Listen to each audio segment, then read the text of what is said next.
چې وكذلك يجتبيك دغه شان به غوره کړي تعالی الله جل شانه ربك رب استا ويعلمك او بخيتاتا من تأويل الاحاديث تعبير بيان ول د خوب د خبرو ويتم نعمته عليك او قرب په پتا باندې نعمت خپل ويعلمك تا علم خير دا علم یو داسې نعمت دی چې یو مؤمن لره همیشه سنه علم زده کول پکار روزمره په بنیاد باندې ځکه نبی صلی الله علیه وسلم بارک فرمایي چې تعلموا المهد الى اللحد د مور د ګیډې نواله تر د قبر ګیډې پوری علم حاصلوي. حضرت مولانا پیر ذوالفقار احمد نقشبندی رحمه الله چې دا اوس وفات شو دی فرمایي چې د ټولې دنیا په سطح باندې د انجینرانو س کانفرنس د پاکستان نمائندګۍ لپاره زه تلم فرمایي چې الته کې د ټولې دنیا چې کوم انجینرانو یو مشر هغه لیکچر ورکولو او دی دوران کې هغه دا خبر وکړه چې موږ ته زموږ مشرانو به وی چې په بچپن کې لړکپن کې تعلیم کوي جوانی کې ملازمت کوي او بډاوالي کې آرام کوي او اوس زموږ ریسرچ دا ثابت کړه چې په بچپن کې علم کوي په ځواني کې علم کوي په بډاوالي کې هم علم کوي. او زه ورپاسه د ماته سره یو خبره اجازه پی ویوکا او ما ته وی چې تاسو ریسرچ دا ثابت کړه چې هر عمر کې علم پکار دی. موږ ته 1440 سال 1445 46 سال مخکې زموږ پیغمبر صلی الله علیه وسلم دا ویل دي چې د مور د ګیډې نه تر قبر ګیډې پورې علم حاصلوي. تعلم المهد الى اللحد ما کې پیټ سے لیکر قبر کې پیټ تک علم حاصل کړو. هغه بالکل وای داسې هنګ شو او خپل ډایری راوېستو او مال راکو چې پدی باندې دا حدیث پاک ولیکا او د دې ریفرنس ولیکا. نن پس د دنیا کوم ملتزم او خلکو ته لیکچر ورکوم زبدانوي چې زموږ ریسرچ داوي زه خلکو ته داوي چې د مسلمانانو پیغمبر داوي چې د مور د ګیډې نواله تر قبر ګیډې پورې علم حاصل کړي. ځکه چې انسان سره چې څومره علم زیاتېږي نو ستا مقام زیاتېږي ستا مرتبه زیاتېږي ستا دوستان زیاتېږي مال چې زیاتېږي نو د مال سره ستا دشمنان زیاتېږي علم سره ستا دوستان زیاتېږي او چې څومره مال زیاتېږي نو ته به د مال حفاظت کوي علم چې زیاتېږي نو علم ستا حفاظت کوي مال چې څومره خرج کوي نو کمیږي او علم چې څومره خرج کوي نو روز تر ورځې زیاتېږي. نو به هر حال دا علم او مال دولت او حسن په دې کې اسمان او ځمکې فرق دی. حضرت یعقوب یوسف علیه السلام ته مونږ ګورو چې الله تبارک وتعالى ولا ډېر خپل حسن او جمال ورکړو. چا ورته یو ځل وی چې حضرت زما تاسو ډېره مینه ده فرمایي چې ما معاف کا د دې مینې د وجه نه په ما باندې ډېر ازمایښتونه راغلي دي. وړوکوالي کې یو ترور ما سره ډېره مینه کوله څه خبره را باندې راوستو څه سزا را باندې جاری کړه او د هغه سزا په تور باندې ځان سره وساتلم څو کاله هغه مینې په وجه باندې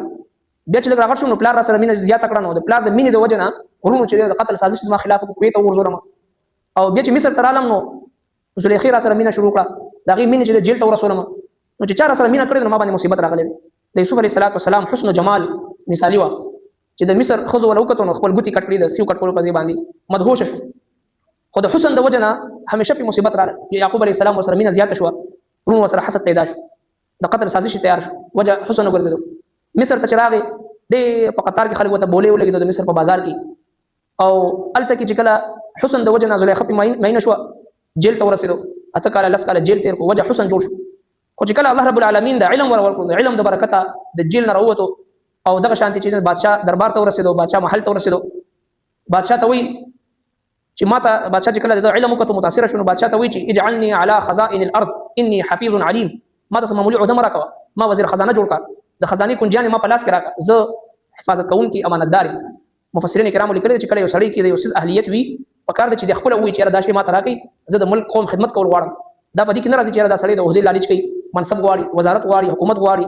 او منصب غواړي خلافت غواړي بادشاهي غواړي داسې نه ده چې په چا کې د یو څیز صلاحیت وي نو پکار دی د یوسف علیه السلام په شان ووایي چې قال اجعلني على خزائن الارض اني حفيظ عليم ما وزیر خزانه جوړ کړه د خزانې کنجیانې ما ته حواله کړه ډېر زیات حفاظت کوونکی امانتدار یم. او د مصر د خزانې مشر جوړ شو او بیا د مصر بادشاه جوړ شو چې کله ورسره علم راغی دا ټول د علم برکت دی.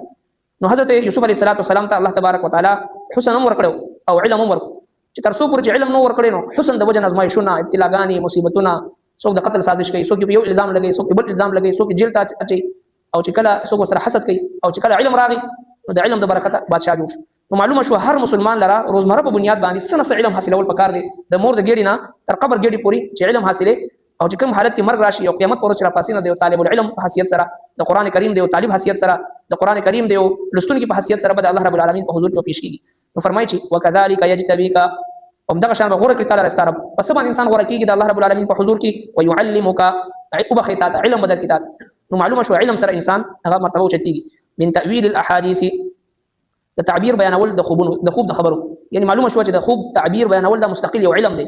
مونږ چې خوب وینو بس هر چاته وی چې هر څنګه ګډوډ تعبیر وېستو حدیث پاک کې راځي چې د خوب څنګه تعبیر وبس هغه شانتي کیږي نو په دې کې ډېر احتیاط کول پکار هر چاته خوب بیانول نه پکار چې هغه غلط تعبیر وباسي نو بیا هغه شانتي کیږي او دیم ويتم نعمته عليك او چې پوره کې پتا باندې خپل نعمت وعلى آل يعقوب او د يعقوب عليه السلام په خاندان کما اتمها لکه چې پوره کړی وغه على ابويك استا په پلار نیکو من قبل دین وړاندې دا نعمت نبوت او رسالت او دا ټول نعمتونه د یعقوب یوسف عليه السلام هغه مراد دي ابراهيم او اسحاق ابراهيم عليه السلام ته هم الله جل شانه دغه عزت او مقام ورکړ اسحاق عليه السلام ته هم ان ربك بشک سر عليم حكيم علم او حکمت والا دی نو الله رب